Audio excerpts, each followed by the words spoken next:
j'ai ramené quelques bandes dessinées à lire en famille.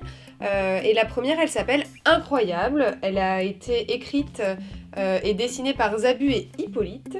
Alors ça parle de quoi, Incroyable? C'est l'histoire de Jean-Loup. Jean-Loup, c'est un petit garçon qui est un petit peu bizarre, il est un petit peu loufoque, il est plein de tocs.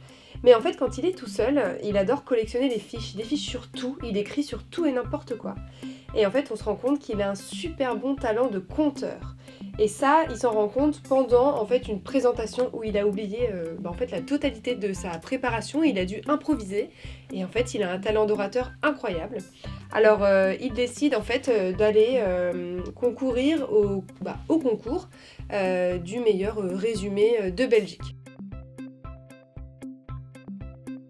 En fait, ça ressemble beaucoup à un film. Quand vous lisez la BD, vous avez vraiment l'impression de regarder un peu le destin d'Amélie Poulain, vous savez, de Jean-Pierre Jeunet. Il y a un peu cette idée-là dans le livre.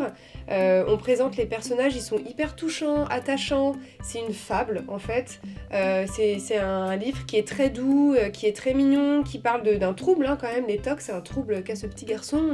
On s'attache vraiment à lui.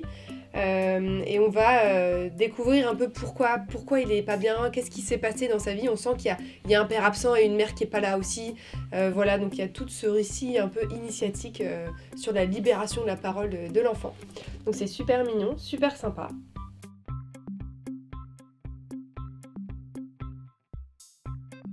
Alors, en fait, le livre, il est vraiment pour tout le monde. C'est-à-dire que vous ayez de 7 à 77 ans, vraiment, vous pouvez le lire ensemble, vous le partagez, vous le prêtez.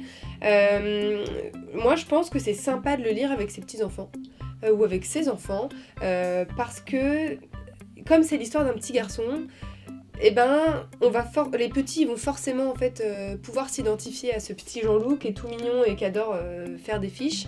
Et en même temps, eh ben, on va pouvoir parler de plein de choses avec eux en tant que parents, en tant que grands-parents. On va pouvoir aborder des sujets comme il y a un peu une histoire d'absence, il y a une histoire de se confronter aux autres, de d'oser. Enfin voilà, il y a pas mal de choses il y a des valeurs qu'on peut partager aussi avec sa famille. Mais c'est aussi un livre qui est beau à voir et à lire, donc vraiment pour toute la famille.